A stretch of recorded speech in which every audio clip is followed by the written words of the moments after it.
Olá, crianças, boa tarde. Então, estamos aí na nossa caminhada, né? Rumo ao quarto bimestre agora, nosso último bimestre. Sei que tem sido dias difíceis para todos nós, mas a gente vive aí com a esperança de que tudo vai se acertar, né? E a gente está fazendo o nosso melhor aí para poder estar ajudando, ok? Bom, o assunto desse quarto bimestre a gente vai começar falando sobre ondulatória, né? Sobre ondas. E todo mundo tem uma ideia, né, do que é uma onda. A gente observa as ondas do mar, né? A gente se pegar, como por exemplo tá aí, né? A gente amarrar uma corda, né? Ou pelo menos duas pessoas segurarem cada uma numa ponta de uma corda e fazer um movimento, né? A gente cria ondas, tá? Então, assim, quando a gente começa a fazer esse movimento de forma contínua, a gente vê que vão se formando várias ondas, né? E aí a gente tem o nome de ondas periódicas. São ondas que se repetem em intervalos de tempos iguais, tá? Como exemplo de ondas, a gente tem, por exemplo, o som e a luz. Bom, a gente vai falar agora sobre as características de uma onda. É muito importante que vocês tenham em mente um ponto principal, né, da definição de onda. Onda é uma perturbação que se propaga e que envolve transporte de energia sem transporte de matéria. E aí, um exemplo que eu vou dar para vocês é quando a gente está lá no mar, né? A gente está lá no mar, tá mais lá pro fundinho, onde não quebram as ondas, né? E aí, quando a gente vê que vem uma onda, qual é a sensação, né? O que acontece com o nosso corpo? O nosso corpo ele é levado para cima, né? O único movimento que ele sofre é subir e descer, sem sair do lugar, a menos que você leve um caixote e vá parar lá na areia. Mas o que acontece é subir e descer, né? Do mesmo jeito que se tiver um laguinho e tiver uma rolha, a gente jogar um pedaço de alguma coisa ali naquele lago, vão se formar ondas e aquela rolha, ela só vai também nesse movimento de subir e descer. Ela não vai não vai se mover, né? Porque justamente isso, a onda, ela não transporta matéria, ok?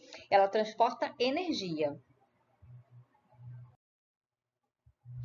Continuando, a gente vai falar agora sobre amplitude e comprimento de onda, tá? A gente tem aí uma figura, né, de uma pessoa que amarrou uma corda numa maçaneta e ela está produzindo ondas, ok? Então observa que essas ondas elas possuem regiões mais altas, regiões mais baixas, né? Essas regiões, o topo de uma onda é chamado de crista, né? E a parte mais baixa de uma onda é chamada de vale, tá? E a distância entre uma crista e outra, ou entre um vale e outro, é chamado de comprimento de onda. Esse comprimento, ele é a distância percorrida pela onda até que ela se repita, tá? Lembrando que isso acontece em ondas periódicas, tudo bem? Além da crista do vale e do comprimento da onda, a gente tem a amplitude. A amplitude, ela é a distância entre uma crista ou um vale em relação ao eixo da onda, a uma posição de equilíbrio, tá?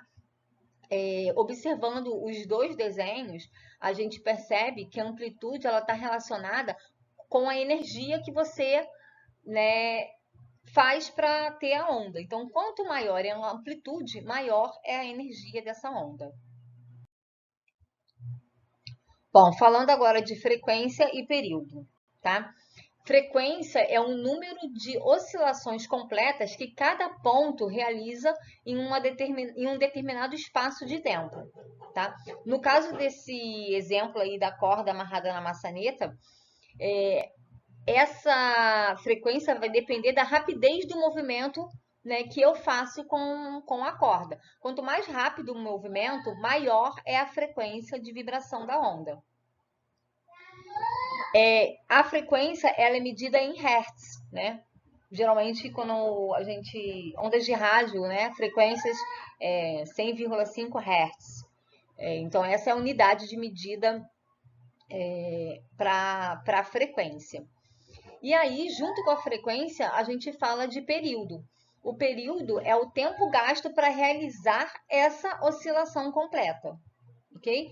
E aí a gente percebe o seguinte, que a frequência é 1 sobre t, onde t é o período, ok? Então, é o quanto de tempo eu preciso para que a minha frequência dê uma volta completa. E aí, se a gente fala em frequência e período e a gente vê que os dois têm relação com o tempo, a gente vai falar de velocidade, ok? E a velocidade é o tempo, né, que a onda leva para poder percorrer um espaço. Então, ela é a relação entre o espaço percorrido e o tempo que aquilo ali demorou para acontecer. E aí a gente tem a fórmula, assim como a gente viu a fórmula da distância, né? Que velocidade é distância sobre o tempo, aqui também não muda. Sendo que aqui a distância é o comprimento da onda e o período é o meu tempo. Então, velocidade é igual a comprimento de onda sobre o período.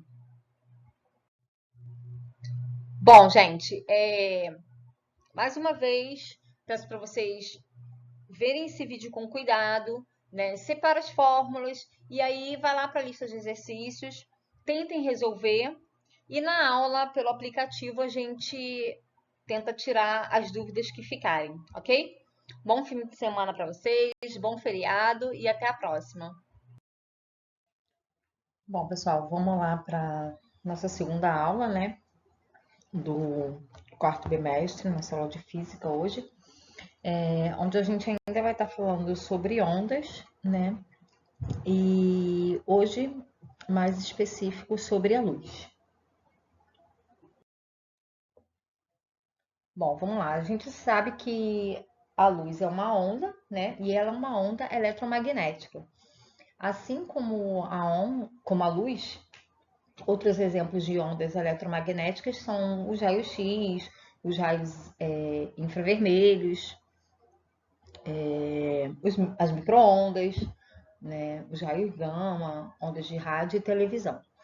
E essas ondas eletromagnéticas, todas elas no vácuo se propagam a uma mesma velocidade. E essa velocidade é de aproximadamente 300 mil quilômetros por segundo, tá? E aí, essas ondas, elas são organizadas de uma maneira de acordo com a sua frequência, tá? Quanto menor a frequência, ela vai estar localizada mais à esquerda. E quanto maior a frequência, ela fica à direita. E essa organização ela é chamada de espectro eletromagnético, ok? E aí, a gente tem aqui mostrando para vocês a representação gráfica, né, das faixas de radiação das ondas, né?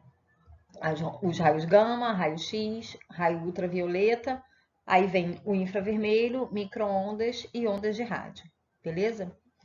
Observa que ele, aqui embaixo, ele mostra, né, uma escala de luz visível, tá? Essa luz visível é a luz visível aos nossos olhos, né? E a gente vai estar falando agora no próximo slide. Bom, então, quando a gente fala de luz, a gente está falando de luz visível, né? Aquela que o nosso olho alcança. Mas a gente sabe que existem outras, né, outro, outras frequências que a gente não, o nosso olhar humano, né, como ser humano, não consegue captar, né?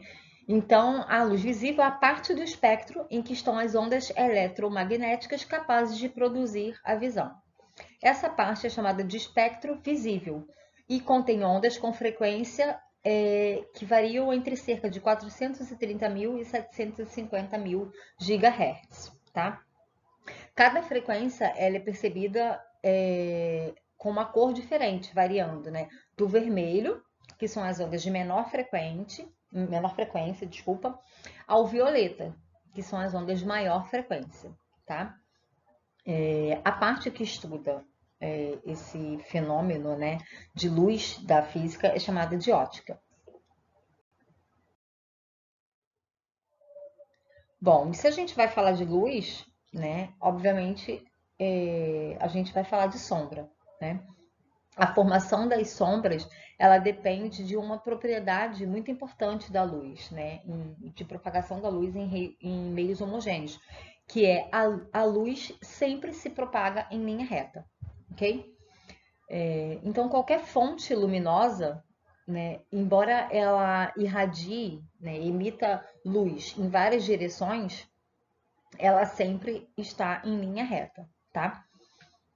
Observa só, a gente tem um desenho de uma lâmpada, né, pequena, e aí eu tenho um objeto, né, no caminho dessa lâmpada, e aí forma-se a sombra, ok? Então a sombra ela corresponde à parte que não recebe luz dessa fonte luminosa, ok?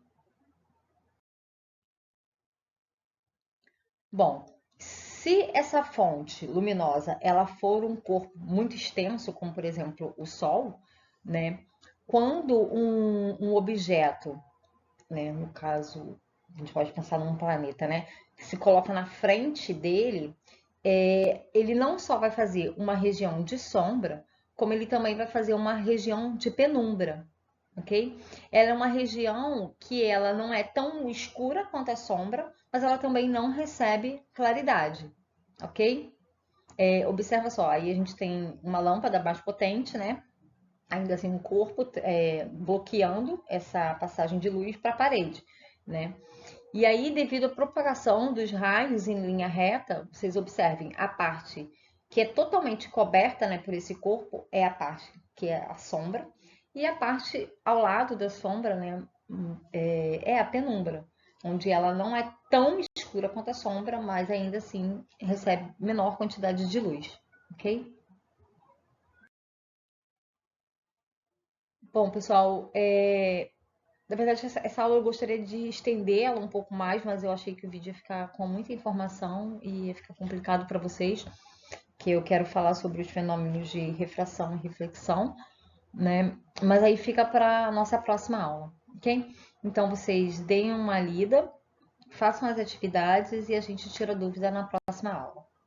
Beijo para vocês e até. Oi, gente, boa tarde.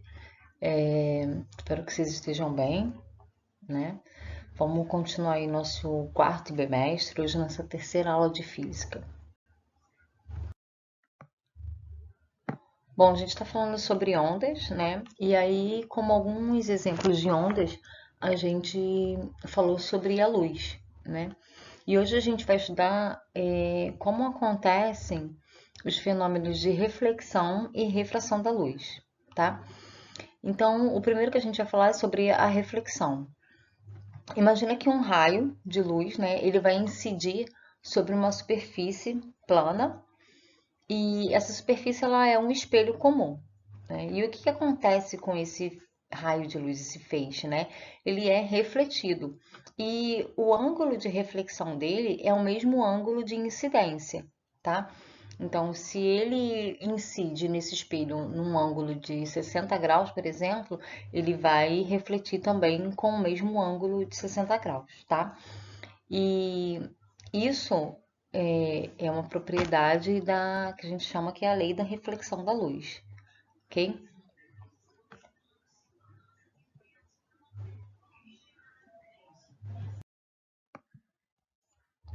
Bom, e aí a gente vai se perguntar como é que esses feixes de luz eles funcionam quando a superfície não é tão lisa, né? Nesse caso, por exemplo, se um feixe de luz incidir sobre uma superfície irregular, esses feixes também vão refletir, né, de maneira difusa, né? Não serão todos na mesma direção, ok? Bom, e agora a gente vai falar sobre a refração. A refração da luz, ela acontece quando o feixe de luz ele muda de meio de propagação, ok? Eu não sei se vocês já observaram, por exemplo, a visão por baixo da água, né? o feixe de luz ele incide sobre a água e aí quando ele passa, né, pela água, ele meio que muda de direção, né? Tem uma mudança de direção. Isso é chamado de refração, tá? Devido a essa separação dos meios. E o importante é saber também que a velocidade, né, também muda, né? Ocorre essa velocidade, essa mudança de velocidade quando a luz passa de um meio para o outro, ok? Bom, pessoal, na verdade, essa aula eu gostaria de estender ela um pouco mais, mas eu achei que o vídeo ia ficar com muita informação e ia ficar complicado para vocês, que eu quero falar sobre os fenômenos de refração e reflexão, né? Mas aí fica para a nossa próxima aula, ok? Então, vocês deem uma lida, façam as atividades e a gente tira dúvida na próxima aula. Beijo para vocês e até!